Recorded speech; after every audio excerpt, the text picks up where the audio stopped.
Post TV va rester la référence du sport au pays. La preuve. Hey, salut les amis, moi je suis Jimmy Mwindo, cycliste international.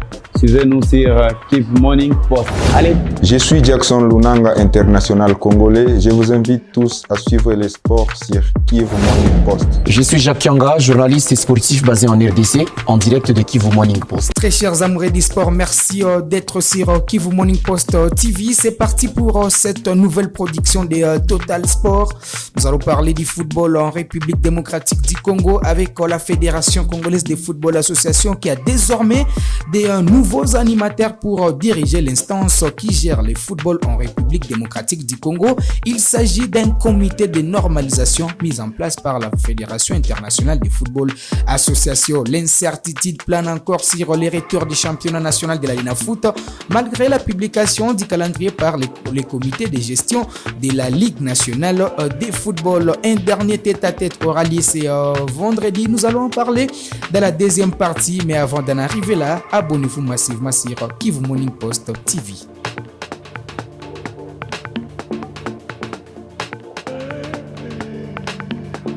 Allez, on démarre par cette information qui divise les mondes sportifs en République démocratique du Congo. Vous le savez, les championnats de la RDC est au repos depuis les mois de novembre. Et aujourd'hui, l'incertitude plane encore sur les retours de cette compétition, malgré la publication du calendrier par la Ligue nationale de football, l'organisateur de cette compétition. Et ce vendredi, il y aura un tête-à-tête entre les dirigeants des équipes et la FECOFA au siège de la Fédération congolaise de football association à partir de 14h pour décider sur cette question de la poursuite du championnat national de la République démocratique du Congo. Au courant de cette semaine, le secrétaire général de la Confédération africaine de football, Vero Mosengo, qui est en séjour au pays, s'est réuni avec les dirigeants des équipes pour statuer sur cette situation de l'arrêt du championnat. Et la plupart des dirigeants n'ont pas été optimistes quant à la poursuite du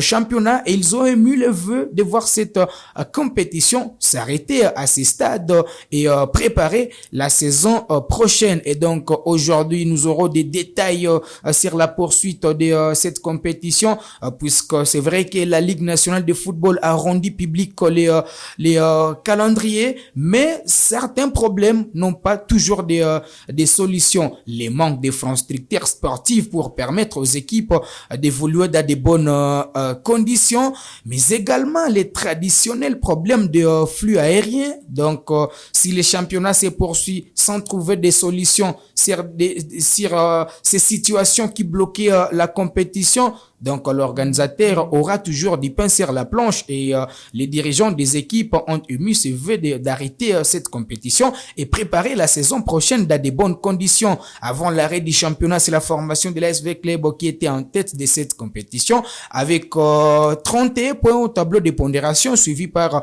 l'équipe du FC Saint-Lalou avec 22 points. Mané Maïnou était troisième avec 19 points. Mazembe occupait la 4e place avec 15 points. Donc, si on tient compte du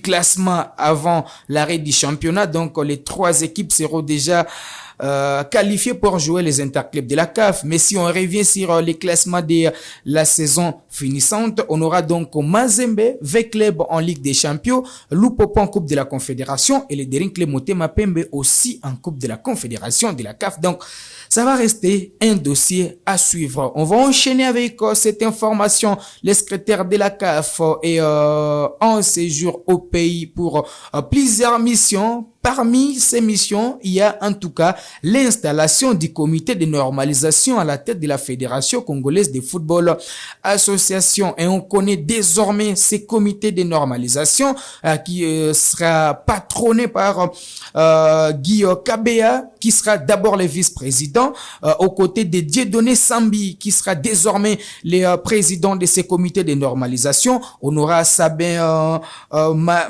Machini et Honoré Luango. Ces deux seront membres de ces comités de normalisation installés par la Fédération internationale de football association. Ce comité va diriger la Fédération congolaise de football association. Donc, l'ancien président Donatien Chimanga est désormais out. L'objectif de ces comités, c'est de permettre au football congolais de revêtir son ancienne plus belle robe. Vous le savez, le football congolais est en tout cas en décrescendo. Vous le savez, aux interclubs de la CAF, les équipes de la RDC ont été éliminées. Mazembe éliminé en Ligue des Champions, déversé en Coupe de la Confédération, éliminé également en phase des groupes. V-Club a été éliminé en phase des groupes de la Ligue des Champions. Même chose pour le FC Saint-Hilaire-Lupopo qui a plié bagage aux côtés du dernier club Motema Pembe qui a plié bagage. Ces deux équipes plutôt ont plié bagage à l'étape de phase des groupes. C'était aussi en Coupe de la Confédération de la CAF. Au championnat d'Afrique des Nations, les Léopards de la RDC ont plié bagage sans marquer un moindre but. Donc, espérons que ce comité va permettre au football congolais de se relancer, mais également ce comité aura l'objectif d'organiser les élections à la tête de la Fédération congolaise de football association. Sur les continents africains, la CAF a dévoilé la liste des pays qui ont manifesté leur intérêt pour l'organisation de la CAN 2026. La CAN 2027, allais-je dire, on aura des pays comme l'Algérie, le Botswana, l'Égypte et une candidature commune entre les Kenyans, l'Ouganda et la Tanzanie. Alors, on va finir avec l'Europe, avec les différentes rencontres qui vont se jouer dans différents championnats. Je vais prendre les Big Five européens. D'abord, en Ligue 1, nous sommes en France aujourd'hui, vendredi. On aura un seul match. Strasbourg va jouer contre la formation des Lions. En Espagne, Osasuna va recevoir la formation du Real Sociedad. Et puis en Italie, Lecce va jouer contre Udinese. La Spezia va jouer contre Monza. Et en Bundesliga, on aura un seul match aussi. La formation de Bochum va croiser l'équipe de Borussia Dortmund. Voilà qui met un terme à ce numéro de Total Sport de ce vendredi. On se fixe rendez-vous les lundis pour une nouvelle production très renouvelée.